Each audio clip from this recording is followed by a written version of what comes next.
सहनाववतु सहनौ भुनक्तु सह वीर्यं करवावहै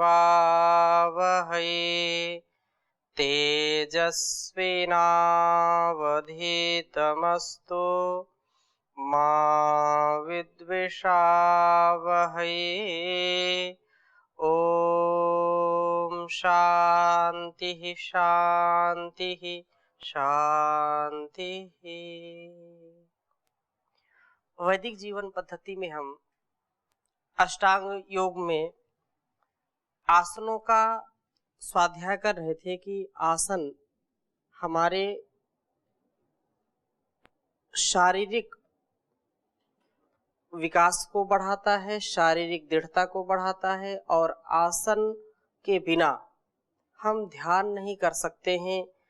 आसन बहुत आवश्यक है और आसन का जितना अच्छा अभ्यास होगा उतना ही व्यक्ति अधिक देर तक ध्यानात्मक अवस्था में बैठ पाता है। जब आसन स्थिर नहीं होगा, मन और हमारे शारीरिक अंग जब चलायमान होंगे, चंचल होंगे, तो चंचल मन से कभी भी ईश्वर का चिंतन या ध्यानात्मक स्थिति को हम प्राप्त नहीं कर सकते हैं। इसलिए यह विशेष चर्चा का विषय ऋषियों ने हमारे लिए रखा है और जिनका जीवन बहुत ही सदा संतुलित इस चर अचर जगत के लिए, जिन्होंने सदा अपने आचरण से, वाणी व्यवहार से सदा कल्याण ही किया है, ऐसे ऋषियों ने हमारे लिए भी इस विद्या का आधान हो हमारे जीवन में इसका उपदेश किया है। हमने थोड़ी सी चर्चा की थी पिछली कक्षाओं में और श्रीमद् भगवद गीता में भी योगेश्वर श्री कृष्ण जी यह योग हमारे जीवन में घटित हो, हम योगी बने, उसके लिए विशेष ये कहा कि हमारा शारीरिक जो बैठने का या आसनों का जो अभ्यास है उसको कैसे स्थिर रखें। तो उसके लिए हमने छठे अध्याय के कुछ श्लोक आपके समक्ष रखे थे, जिसमें से 14वां श्लोक पढ़ा था और उसी के प्रसंग में थोड़ी सी चर्चा की थी कि जैसे इसमें आया कि मनः संयम में, मन का संयम, मन का जब तक हमारा जो चलायमान मन है जब तक वो स्थिर नहीं होगा तब तक हम योगी नहीं बन सकते हैं। तो ये कहा कि ब्रह्मचारी जो ब्रह्मचर्य के व्रत में भय रहित होकर के हर प्रकार से अपने को भली भांति शांत चित्त करके, सावधान होकर के, मन को रोक करके उस परमात्मा में लगाना और उसके पारण रहना, उसमें जो है अपने आप को लगा देना, उस पर निर्भर हो जाना, ऐसा जो करता है उसी का योग सिद्ध होता है।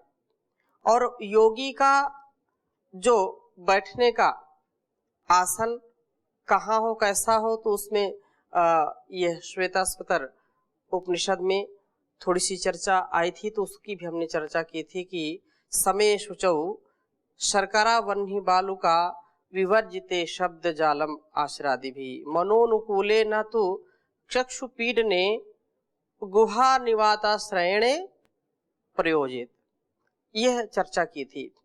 और साधक को किस प्रकार से बैठ करके योगाभ्यास करना चाहिए, ध्यान करना चाहिए, क्योंकि आसन की चर्चा चल रही है तो और हम थोड़ा सा इसको देखने का प्रयास करते हैं।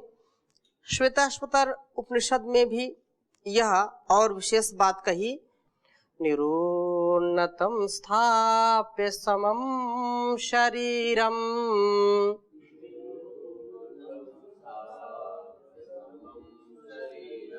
हृदिन्द्रियाणि मनसा सन्निवेश्य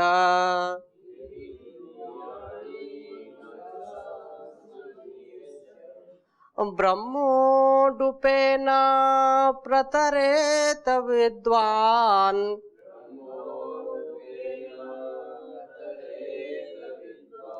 श्रोतांसि सर्वाणि भयावहानि।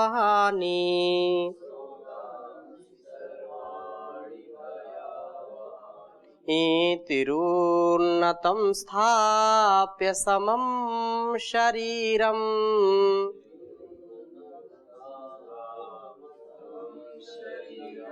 हृदिन्द्रियाणि मनसा सन्निवेश्य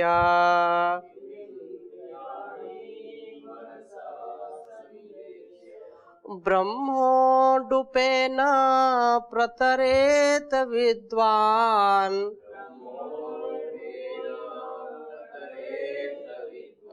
श्रोतांसि सर्वाणि भयावहानि।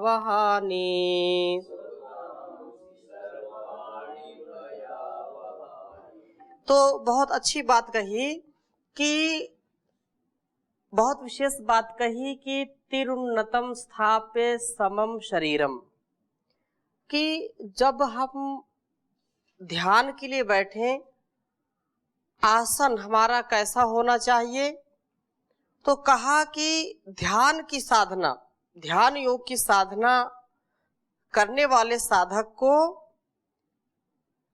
उन्नत होकर के बैठना, अर्थात बिल्कुल सीधा बैठना, उन्नत, सिर को झुका करके नहीं, ग्रीवा को अर्थात गर्दन को झुका करके नहीं बैठना, उन्नत भाल हो, उन्नत मस्तक हो, बिल्कुल गर्दन भी सीधी हो, सिर सीधा हो और छाती भी बिल्कुल सीधी हो, झुक करके नहीं। ये तीनों अर्थात सिर, ग्रीवा और छाती, तीनों को उन्नत करके सीधा बैठना, सीधा रखते हुए अगली बात कही कि हृदिन्द्रियाणि मनसा सन्निवेश्य, कि समस्त इंद्रियों को बाह्य विषयों से हटा करके मन द्वारा हृदय में सन्निवेशित करके ब्रह्म, उस ब्रह्म रूपी नौका से सभी राग द्वेष ब्रह्मोडुपेन प्रतरेत विद्वान, कि वह ब्रह्म रूपी नौका जो नाव है, उस ब्रह्म रूपी नौका से सभी राग द्वेष, ईर्षा द्वेष छल कपट आदि इन भयावह द्वेष रूपी भयावह स्रोतों अर्थात जो प्रवाह है उसको पार कर लेना चाहिए। ऐसे राग द्वेष से युक्त व्यक्ति कभी भी योगी नहीं बन सकता, कभी भी अध्यात्म जीवन को जी नहीं सकता। अपने जीवन को श्रेष्ठ बनाने के लिए व्यक्ति को बहुत ही संयमित इंद्रियों से मन में उस परब्रह्म परमेश्वर के प्रति श्रद्धा भक्ति रखते हुए निष्कपट, निश्चल, निर्द्वंद्व, निर्भर होते हुए इन जो दुर्गुण है, दुर्व्यसन है, इन भयावह बहुत जो भयंकर हैं, हमारे जीवन को जो डुबो देते हैं, उस जीवन को हम कैसे अच्छा बना सकते हैं, कैसे इससे पार उतर सकते हैं। तो कहा कि ब्रह्म रूपी नौका में अपने आप को समर्पित कर दीजिए। तो ये छोटे छोटे लेकिन बहुत ही हमको पतित करने वाले दुर्गुण हैं, इनसे बचें। ये बात बिल्कुल स्पष्ट है, लेकिन व्यवहार में जब उतरेगी तब ये अनुभव आएगा। थोड़ा थोड़ा अभ्यास से हमारा जीवन श्रेष्ठ बन जाता है। और जब हम अभ्यास नहीं करते हैं, योगाभ्यास के लिए बैठते नहीं हैं, तो कभी भी हो नहीं सकता। इसलिए आसन की सिद्धि परम आवश्यक है। जब तक आसन की सिद्धि नहीं होगी तब तक हम विशेष रूप से योग्यता को प्राप्त नहीं हो सकते हैं। गीता में भी आगे यही बात कही, युञ्जनेवं सदात्मानं योगी नियता मानसः शांतिम निर्वाण परमां संस्थाम अधिगच्छति। कहा कि इस प्रकार जो योगी नियत मानसः, अपने मन को नियत करने वाला, नियंत्रित करने वाला व्यक्ति, मन में किए हुए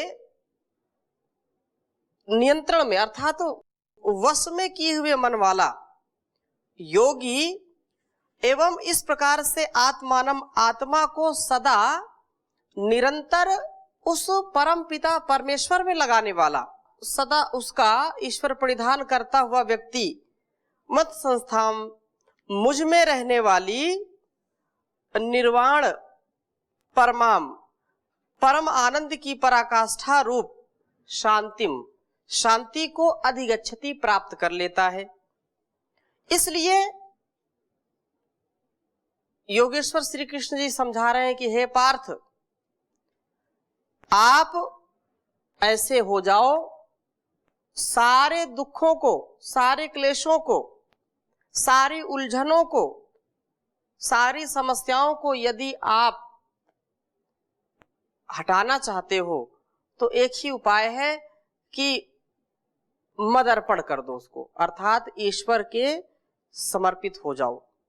और वही व्यक्ति बुद्धिमान है कि वह अपना आहार, विचार, व्यवहार अच्छा रखे, क्योंकि बिना इसके आचरण के, बिना इसको अपने स्वभाव में उतारे हम कभी भी कल्याण की कामना नहीं कर सकते हैं। कामनाएं पूरी होंगी, उसके लिए हमको सतत जागरूकता के साथ वो कर्म करना पड़ेगा। एक एक पल पल, पग पग उसको जीना पड़ेगा। यदि हम ऐसा बन जाएं तो योग हमारे जीवन में घटित होगा और उससे हम एक कदम भी पीछे नहीं हट सकते। क्यों? क्योंकि जैसा व्यक्ति का स्वभाव हो जाता है, फिर कितनी भी मुसीबतें आए, कितनी भी बाधाएं आए, कितनी भी उलझने आए, कितनी भी समस्याएं आए, उन समस्याओं का समाधान, वे उलझने स्वयं सुलझने लगती हैं। इसलिए यह बहुत आवश्यक है। और निर्वाण का अर्थात मुक्ति का एक यही उपाय है, मोक्ष का यही उपाय है। और इसका जो साधन बताया है कि जो व्यक्ति आसन को सिद्ध करता है, तो आसन के विषय में भी हम हमेशा जागरूक रहें, और जब जागरूक रहेंगे तो ही इससे हम लाभ पा सकते हैं। आसनों के विषय में भी एक जो धारणा लोगों की है कि आसन तो केवल करने वाले जो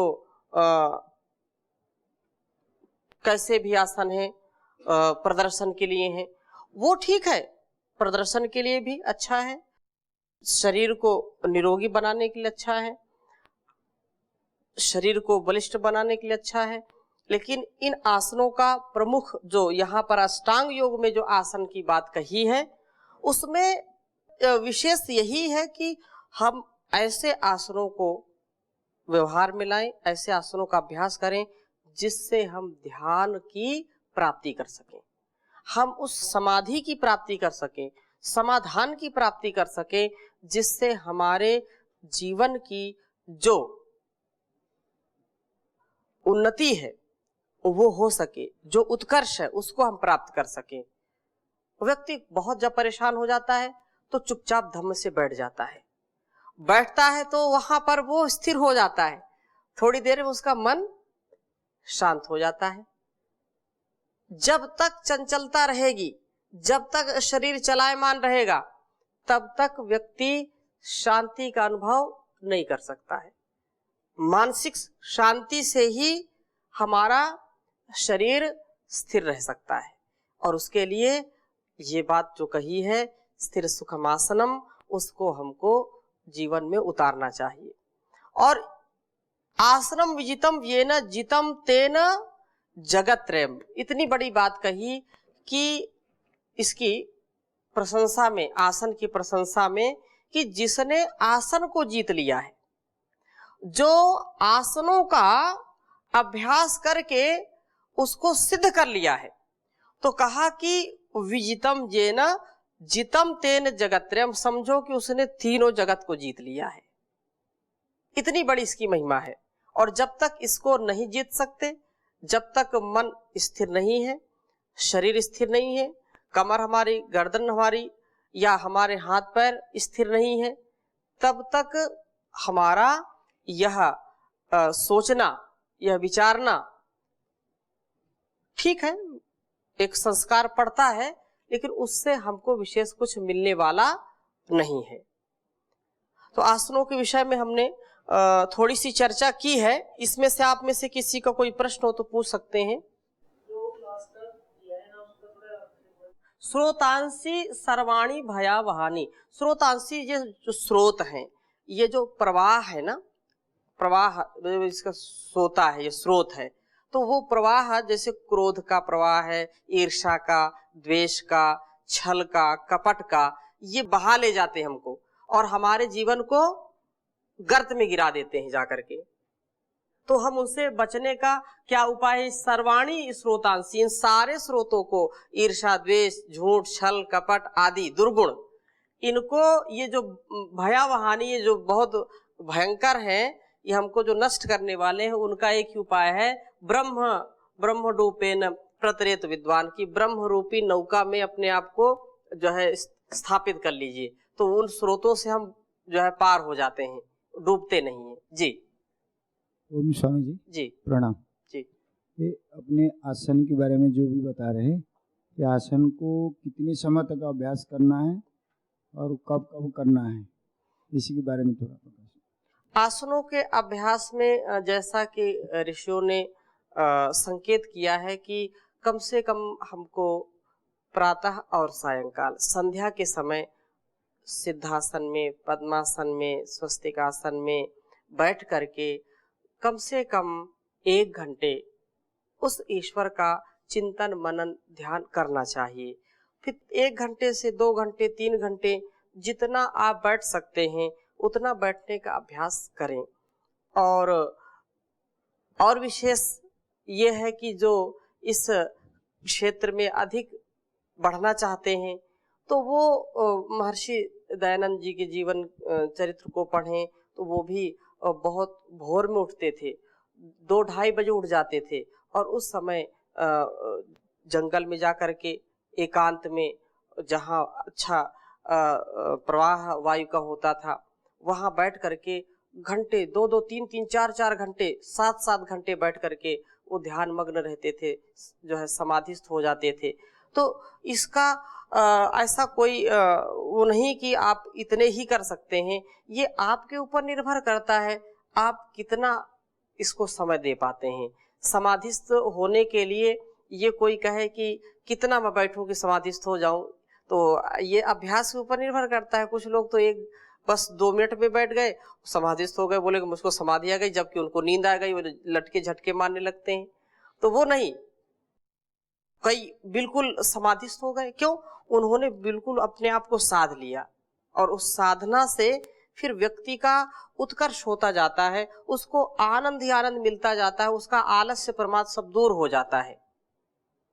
हाँ, और ऐसे तो जो दिन भर कार्य में लगे रहते हैं, तो उनको जब भी समय मिलता है तब भी उनको बैठ लेना चाहिए, उसमें कोई वो नहीं है। लेकिन प्रातः और सायं, ये संध्या के समय तो बैठना ही चाहिए। और जो इसी के लिए जीवन जी रहे हैं, जो सन्यासी हैं, ब्रह्मचारी हैं, उनको तो और भोर में उठ करके 3-3, 4-4 घंटे का अभ्यास करें तो और उत्कर्ष होगा।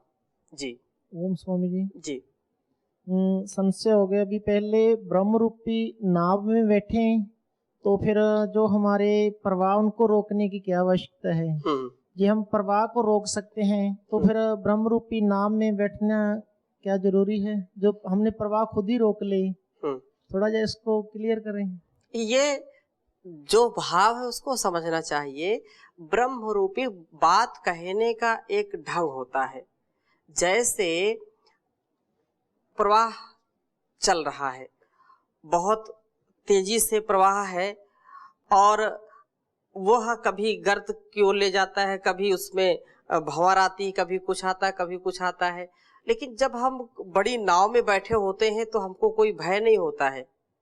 तो ऐसे ही ईश्वर, वो बात कहने की है कि ईश्वर रूपी नौका में, अर्थात उस परमात्मा में जब हम स्थिर हो जाते हैं, उसका हम जब आलंबन लेते हैं, तो हमारे अंदर के जो प्रवाह फूटते रहते हैं, हमारे अंदर के जो ऐसी गतिविधि होती रहती हैं जो हमको जहां नहीं जाना चाहिए वहां भी लेकर के चले जाते हैं।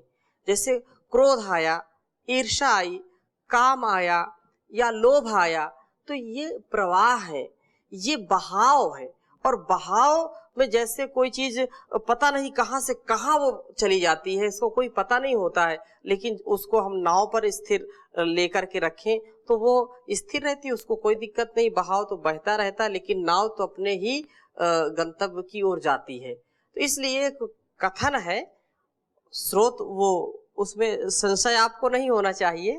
ठीक है, ये बात है कि मन में अनेक प्रकार के भाव उठते रहते हैं। इंद्रियां जब हमारी संयमित नहीं होंगी तो कितने, आप तो स्वयं इतने अनुभवी हैं, और संसार का जो भोग है, जो विषय है, जो संसार का ये दृश्यमान जो जगत है, ये सब अपनी ओर हमको खींच रहा है, अपनी ओर। जहां आपको लगता है कि ये बहाव ज्यादा है तो बहा ले जाएगा आपको, है कि नहीं? तो उस बहाव से बचने के लिए यदि आप दीर्घ नौका, एक आचार्य शंकर लिखते हैं, अपार संसार समुद्र मध्य सम्माजतो में शरणम किमस्ति गुरु कृपालु कृपया वदयिता दुशेष पादांबुज दीर्घ नौका। तो इस अपार संसार से, भवसागर से पार उतरने के लिए क्या है, क्योंकि मैं सम्मजतों में शरणम की मस्ती, मैं डूब रहा हूं बीच मझधार में, इस क्या उपाय है कि मैं बचूं इससे? तो गुरु कृपालु कृपया वदयिता, हे गुरुवर आप बताइए कि मैं कैसे बचूं? तो उन्होंने कहा कि दुशेष पादांबुज दीर्घ नौका, उस परम पिता परमेश्वर रूपी दीर्घ नौका में अपने आप को जब आप स्थापित कर लेंगे तो बड़े से बड़े भाव को पार कर जाएंगे, संसार सागर को पार कर जाएंगे। वही बात कहने की है। अब ऐसे कोई ईश्वर कोई नौका नहीं है, जैसे आप विचार करने लगे कि अच्छा नौका है तो फिर नौका ही ईश्वर है, वो हो गई, ऐसा कदापि विचार ना करें। वो तो एक कहना है, आशय है समझाने के लिए। ठीक है, तो आज हमने चर्चा की आसनों की। अगली कक्षा से हम अगला जो योग अंग है, अर्थात हमने यम नियम आसन, इसकी चर्चा सभी के बीच में की। अगला जो अंग आने वाला है बहुत महत्वपूर्ण है, और परम पूज्य स्वामी जी महाराज ने तो इसको करके दिखाया है, पूरी दुनिया को जगाया है, प्राणायाम। इसके विषय में अगली कक्षा से चर्चा करेंगे। आज यहीं पर विराम देते हैं। ओम शांति शांति शांति।